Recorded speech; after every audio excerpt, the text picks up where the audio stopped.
Stephen Campbell says, watching Tucker Carlson's interview with Ben Shapiro showed me how out of touch Ben is. Tucker explains how automation is going to affect all of us and how it needs to be regulated, and all Ben can say is MuhFreeMarket. Well, and look, I've come to understand this even as I've gotten a little bit older. You know, I totally get now I was this retarded, naive libertarian. It's because I wasn't paying taxes, okay? And I wasn't even considering having a family or having a wife or like owning a home and having to pay that off with income, you know? So when I was a libertarian, I could see Ben Shapiro's argument where the subject of the interview was, what happens when people's jobs are destroyed?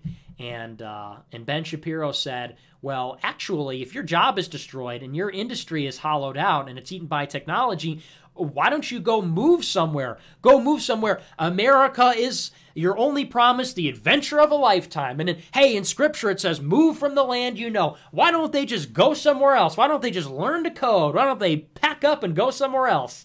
And as a naive young person, I could say, yeah, like that sounds really cool. Yeah, that sounds great.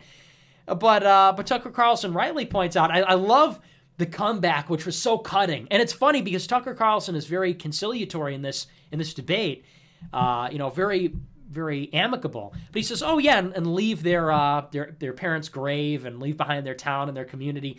There's more to life than the economy, all right? Capitalism is not conservative.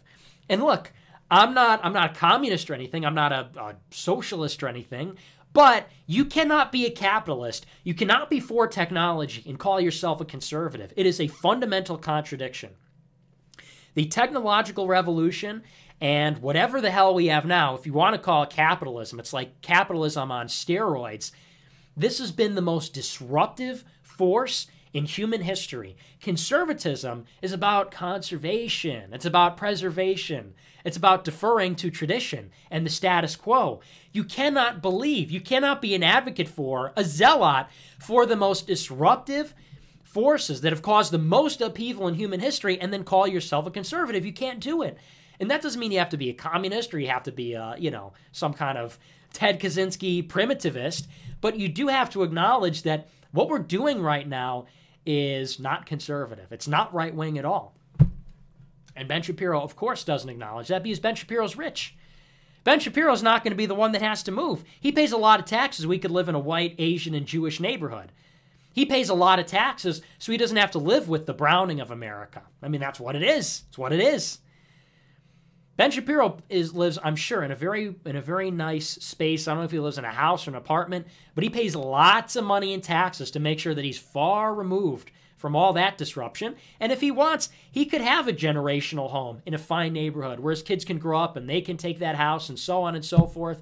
We don't get that luxury. It's not the adventure of a lifetime. It's called being crushed socially. It's called being ripped apart and atomized. Yeah, just leave your community behind that your parents were born and raised and died on. Leave your factory and just go somewhere totally different. Yeah, that's really good for society. Ben Shapiro, friggin'. And why do you think that is? Do you think that has nothing to do with the fact that he's Jewish? Do you think it has nothing to do with the fact that the biggest proponents of capitalism are Jewish, a diaspora people? It's easy for them to say, pack up and go somewhere else. They've been doing it for 2,000 years. We haven't. And maybe that's why they get very triggered by blood and soil, because we have blood and soil.